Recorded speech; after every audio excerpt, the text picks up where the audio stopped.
현지에서 정말 위험한 순간이 있다고 들었거든요. 이제 코로나 걸렸는데 병원에 제대로 못 가서 고생을 네. 하셨다고 제가 전해 들었습니다. 의료 시설이 취약해서 실제로 돌아가신 분들도 엄청 많다고 하는데 어떠셨어요? 예, 전 세계적으로 코로나는 아주 충격적인 일이고 또 지금도 지속되고 있는 이제 위험이지 않습니까? 2021년, 2020년, 2020년 3월 1일 날 키르기스탄 정부는 그 모든 공항을 폐쇄하고 모든 국경을 문을 닫았어요. 그것은 뭐냐 하면 이제 외부에서 코로나가 발생해서 많은 국가들이 위험에 노출되고 있으니까 키르기스탄 정부 입장에서는 외부에서 들어오는 균을 막는 것, 그것이 가장 급선무로 생각을 했고 국경을 닫아버렸어요. 그 말인즉슨 들어올 수 없고 나갈 수 없다는 것이잖아요. 그리고 나서 저는 6월 달쯤에 코로나에 걸렸습니다. 열이 막 이렇게 40도. 20년 6월 말씀하신 거죠? 네네네. 국경을 닫고 나서 한 3, 4개월 뒤인 것 같아요. 닫았지만 균이 들어온 거예요. 어떤 루트를 통해서. 들어오고 나서 이것이 이제 쫙 그 내부에서 퍼지는데, 의료시설이 굉장히 부족하고, 또 우리 한국의 K 방역이라고 하는 것이 아주 대단한데, 현지 정부에서 그런 의료인들에게도 그런 의료 장비들이 지급이 안 되고, 그래서 의료인들도 많이 감염되고, 그쪽의 시민들과 교민들 물론 다 대부분 다 감염이 됐어요. 그렇지만 의료시설에서 해줄 수 있는 서비스는 거의 없었다고 보시면 되고요. 지금은 목감기나 몸두통 정도의 경미한 수준인데, 그 당시는 이제 그 폐를 많이 공격을 해가지고 호흡이 잘 안 되는 징후였습니다. 그래서 그때 코로나가 걸리면 대부분 호흡이 부족해가지고 그때는 반드시 인공호흡을 통해서 개선이 돼야 되는데 인공호흡기가 없는 그죠. 감염자에 비해서 턱없이 부족하고 외부에서 유입되지도 않고 그 당시에 이제 저희 가족은 특별 수송기 통해서 이제 교민들을 한국으로 오는 그 프로그램에 저희 가족들은 1차로 탑승해서 탈출을 했었습니다. 그 2020년이죠. 예. 그럼 진천인가 거기죠? 로 가셨나요? 네, 진천으로 가셨죠 싶은데 막.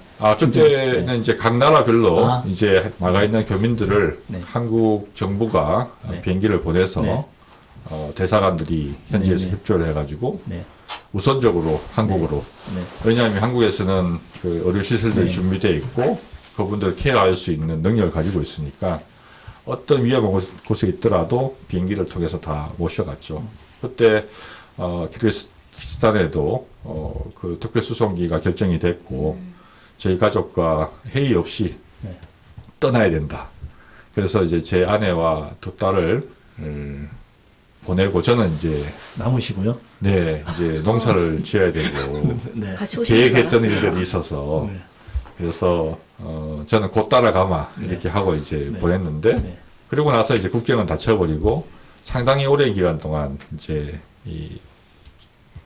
나가지도 못하고 들어오지도 못한 상황이었고 진단 키트 이런 것들도 없는 상태, 마스크 당연히 없고 저는 이제 걸려가지고 저녁 되면은 이렇게 막 온도 40도, 41도 올라다니고 뒤척이다가 또 아침 되면 다시 좀 가라앉고 아무도 집에 들어오지도 않고 나가지도 않고 거리도 통행 금지를 해가지고 사람들이 못 다니게 하고 단지 나갈 수 있는 거는 이제 물과 식료품을 살 수 있는 슈퍼에 가서 살 수 있는 것만 허용을 해주는 그렇게 했었고요.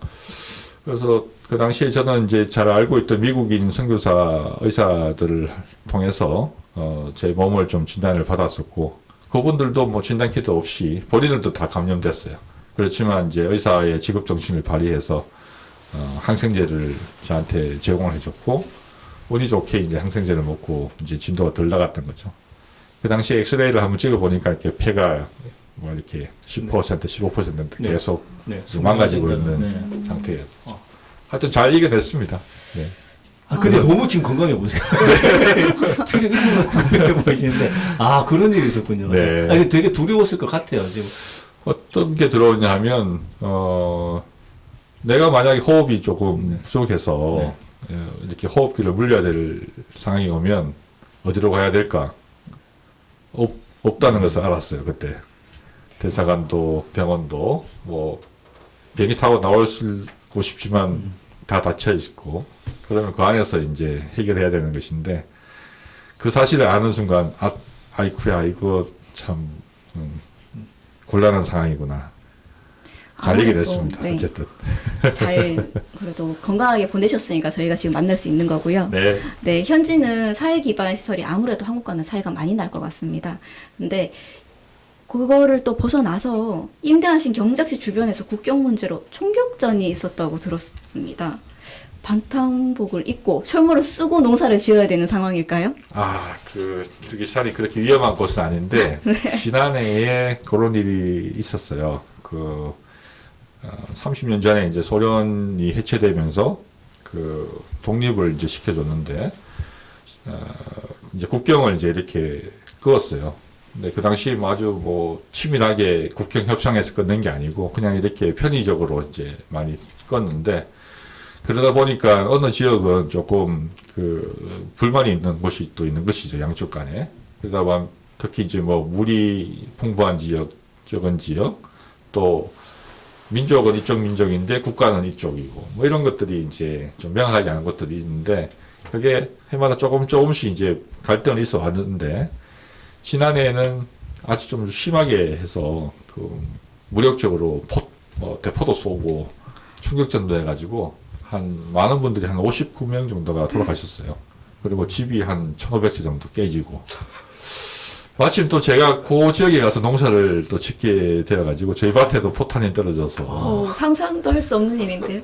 저도 kir기스탄에 그렇게 자주 가골에 있어도 그런 경우는 없었는데, 또, 액땜을 하려고 하는 것인지, 아니면, 어떤 그런 연연 때문에 지난해 좀 일이 있었고요. 또 제가 kir기스탄에서 농사 짓는 것을 아는 분들이 계시고, kir기스탄이 국제뉴스에 또 이렇게 뜨고 하니까, 걱정하지 마시라고 제가 또 이렇게 무사히 잘 나와 있다고 보고도 드리고, 대사관에도 또 제가 보고도 하고 그랬던 기억이 납니다. 그러면 코로나에 총알까지 날아다니는 상황 같으면 지금 한국에 있는 가족들이 걱정을 굉장히 많이 하셨을 것 같습니다. 예, 걱정 많이 하셨죠. 특히 코로나 때는 제가 아침 그렇게 밤새 뒤척이고 하더라도 아침에는 일어나서 목욕 재개하고 옷을 또 날마다 갈아입고 저희 고향에 계신 어른들한테 사진도 보내고 동영상 이렇게 전화도 드리고, 괜찮습니다. 오늘 컨디션 좋습니다. 이렇게 이제 특파원으로 또 하고 그래서 아쉬움을 시켜드리고 그때 전화 자주 했던 것 같아요. 네. 그렇군요. 아까 이제 가족분들은 2020년도에 이제 특별 수송기를 통해서 이제 한국에 들어오셔서 이제 한국에 계속 살고 계신 거죠, 가족분들은. 예, 지금은 저는 지금 이제 혼자 있고, 네. 그때 한국에 와서 아직까지 안 돌아오고 있는데요. 네. 잘 아시겠지만 한국은 이제 코로나가 최근에 이제 이렇게 네. 그 당시 위험할 때는 잘 방역이 되고, 네. 그것이 이제 쭉 기간이 늘어지면서 지금까지도 이어지고 있으니까 쉽사리 또 와서 정착하기가 쉽지 않고, 또 여기 와서 이제 아이들이 학교 또 열심히 다니고 친구들도 많이 생기고 하니까 네. 예전에는 못 모를 때 아빠 따라서 쫄래쫄래 왔는데 이제는 이제 친구들이 좀 더 우선순위 되고, 저로서도 아직 완전히 해소된 것이 아니기 때문에 이렇게 조금 떨어져 있는 상황입니다.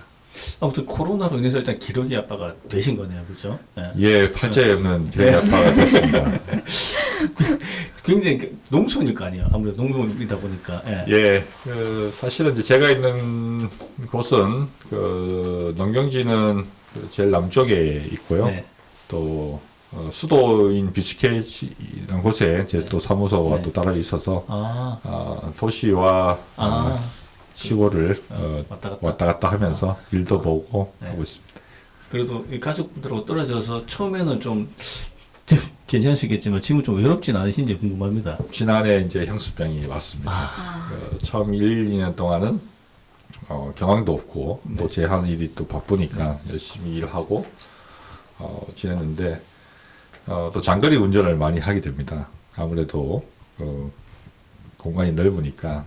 그래서 국내선 비행기를 이용하기도 하지만 혹시 또 비행기가 안 될 경우에는 차로도 가는데 한 20시간씩 가고 막 그래요. 근데 그 가로등도 없고 인적도 없는 곳에서 혹시라도 뭐 문제가 네. 생기면 어떻게 할까 이런 걱정들도 좀 들기 시작하고 겁이 나기 시작한 거죠 이제 좀. 그리고 한 2년 정도 떨어져 있으니까 너무 보고 싶고 그리움이 막 이렇게 말할 수 없는 그리움이 이제 막 생겨났었어요. 지금도 뭐 ING 진행 상태이고 그래서 연말에 후다닥 달려와서 또 가족들하고 지내고 있습니다. 아, 그렇군요. 아마 매일 영상 통화 하시죠, 가족분들하고? 예, 많이 하고 있습니다. 네. 하고 있고 저는 이제 시차가 3시간 나거든요. 네. 그래서 아이들 자는 시간 전에 네. 연락을 하려고 하는데 또 일하다 보면 또 시간을 넘기게 될 네. 경우도 있고 그러면 또 다음날 연락하기도 하고 또 요즘에는 이제 이 녀석들이 친구들이 많아졌는지 바쁘죠? 친구들하고 놀면 또 아빠는 또 아빠 나중에 전화해 네, 네. 나는 열심히 기다렸다가 전화했는데 그런 경우도 있습니다. 좋은 현상이죠. 다행이네요. 그리고 카톡 터지나요, 혹시? 예. 아. 여기는 뭐 이제 전 세계가 와이파이 존이죠. 네, 그럼 주로 카톡을 통해서 이제 가족분들하고 연락하시고 네. 영상 통화도 하시고. 네. 옛날같이 뭐 네. 국제전화 요금 걱정 안 해도 되는 네. 시대니까 아. 그건 좋습니다. 그렇군요. 네. 네, 좀 전에 말씀 중에 교민들이 대략 1000명 정도 있다고 하셨었죠? 그러면 한국 교민의 활동도 하고 계신가요? 예, 키르기스탄에 거주하고 계신 한국 교민들이 뭐 대략 한 1000명 정도라고 보고 있습니다. 또 많을 때는 좀 더 있으시고 또 적을 때는 좀 빠지기도 하시는데 한 1000분 정도를 보고 계시고 대부분 한 70% 정도는 이제 선교사 분들과 가족분들이라고 보시면 돼요. 아까 말씀드린 것처럼 스탄이란 나라가 이슬람 국가이다 보니까 한국 개신교에서 선교 목적으로 오신 분들이 좀 많으신 것 같고요. 나머지 분들이 이제 유학생들도 계시고 또 저같이 이제 비즈니스 하시는 분도 계시고 또 뭐 여행자나 또 요즘에는 이제 국가기관들도 하나씩 사무소를 열고 있어서 그런 분들이 이제 주로 교민을 구성하고 있고 교민의 활동은 뭐 저는 이제 적극적으로 하는 편은 아니에요.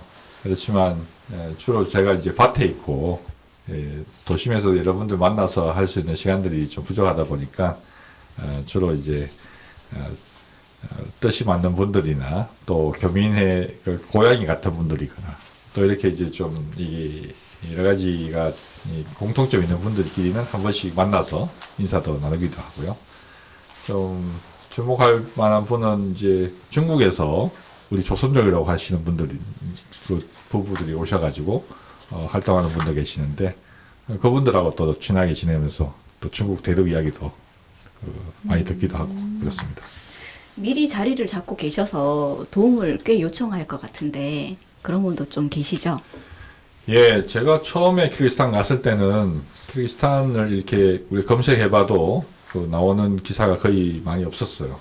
그리고 뭐 대사관도 그 당시에는 없었고 지금은 그 중앙아시아에 대한 그 호기심들이 많아지셨고 또 교류도 많아지고 있습니다. 그래서 많은 분들이 지금 녹화하고 있고 또 어떤 방식이든지 협력을 하려고 준비하신 분들이 많이 계시는데 제가 좀 오래 있다 보니까 이제 연락 오셔서 이런 것들을 질문도 하시고 또 제안도 하시고 뭐 그런 분들이 많아졌어요. 네. 많이 뿌듯하실 것 같습니다. 제가 아는 분야에 대해서는 질문하는 것은 제가 답변을 해드리고 제가 먼저 나서서 뭐 홍보하거나 그런 일은 잘 하진 않고요. 왜냐하면 다 주관적인 견해가 있으시니까. 그래서 질문이 오시면 제가 답변을 해드리고 제가 공통적으로 그분들한테 하는 말씀들은 가능하면 아무 일도 하지 마시고 여기 와서 한 오랜 일정 기간 동안 좀 지내시면 좋을 것 같다. 아, 적응하는 기간이 예, 필요하다. 그러면서 뭐 관심 있는 분야가 있으면 보시고 그리고 뭐 궁금증이 생겨나면 그때 질문하시고. 근데 한국 분들이 워낙 이제 스피드업 하잖아요. 막 경제 성장도 빨리 하고 모든 일을 빨리빨리 하는 분들이다 보니까 아주 단기간에 뭔가를 해결하려고 하는 그런 좀 특징들이 있습니다. 이게 아주 좋은 면도 있지만 한편으로는 빨리 지치죠. 성급하니까 정확하게 안 보고 가는 경우도 있잖아요. 그러다 보면 이제 변수가 생기고 또 문제가 생기는 경우가 왕왕 있기 때문에 어떤 분야이든 간에 그 키르기즈 사회는 한국 사회랑 다르다는 것을 전제를 하고 충분히 놀면서 쉬면서 또 궁금한 것을 보시면서 그때 결정하셔도 좋다 이렇게 말씀드리고 있어요. 그러면 김철령님은 키르키즈에 언제까지 계실 계획이신가요? 저는 좀 농부라는 직업을 선택할 때 제가 체력이나 또 여유가 되는 때까지 할 수 있는 직업으로 농부를 택했어요. 그리고 그 공간을 이제 키르기스탄이라는 곳을 이제 정했고, 그래서 언제까지라는 질문에는 아마 언제쯤 돌아올 것이냐라는 뭐 그런 뉘앙스가 있는 것 같은데, 가능하면 제가 하는 이 농업 사업은 계속 하고 싶고요. 필요하다면 한국에 좀 자주 들어와서 여러 가지 교류를 하거나 또 다른 일들을 이렇게 확장해가는 형태로 하고, 그래서 농사 일은 제가 필요하면 제 딸들이 희망하면 같이 할 수 있을 때까지도 그렇게 희망할까요? 이제 해보고 싶어요. 네. 네. 따님들하고는 어떻게 뭐 교감이 있었나요? 제 생각이죠, 전적으로. 네. 아무튼 우여곡절 끝에 키르기스탄에서 이 이른바 K 농업을 성공적으로 이끌고 계신데, 혹시라도 김철용 선생님을 보고 나도 키르기스탄 가서 농사 한번 지어봐야 되겠다라고 생각하시는 분들한테 한 말씀 드리고 싶은 게 있다면 어떤 게 있을까요? 예, 제가 성공적인 한국 농부는 아니고요. 네. 키르기스탄에서 시도하고 일하고 있는 농부는 맞습니다. 그리고 저는 제 선택에 대해서 후회하지 않고 잘했다고 생각을 하고 있고, 또 농부라는 직업을 그냥 어렴풋하게 정했지만 참 잘 결정했다는 생각을 하고 있고요. 지금 이제 한국에서의 농업력은 상당히 좋은 편인데, 한국이라고 하는 이 공간적인 한계, 또 시장의 한계 이런 것들 때문에 좀 가능성이 가치가 좀 떨어져 있다고 생각을 하고 있고요. 그래서 한국의 그런 기술이나 마인드를 가지신 분이라면 좀 넓은 땅에 와서 우리가 K-팝이나 K-푸드가 전 세계를 여러 가지 영감을 주고 영향을 미치고 있듯이 한국의 농업력이라는 것도 중앙아시아 대륙 또 어느 곳에 가든 잘 시작을 하시면 좋은 성과를 낼 수 있을 것이다 이런 생각을 하고, 만약 키르기스탄에 오신다면 또 어떤 질문이든 제가 먼저 겪었던 시행착오들도 가감없이 또 설명해 드릴 수가 있고요. 물론 저 판단은 본인이 하시면 되고 결정은 본인이 하시면 되는 것이죠. 네, 어쨌든 성급하게 가서 사업하려고 하지 마시고 일단 가서 김철용 선생님 말씀은 좀 쉬어라, 쉬고 놀면서 좀 구경해라, 이 말씀이신 것 같아요. 맞습니다. 네. 그게 제가 꼭 드리고 싶은 말씀이에요.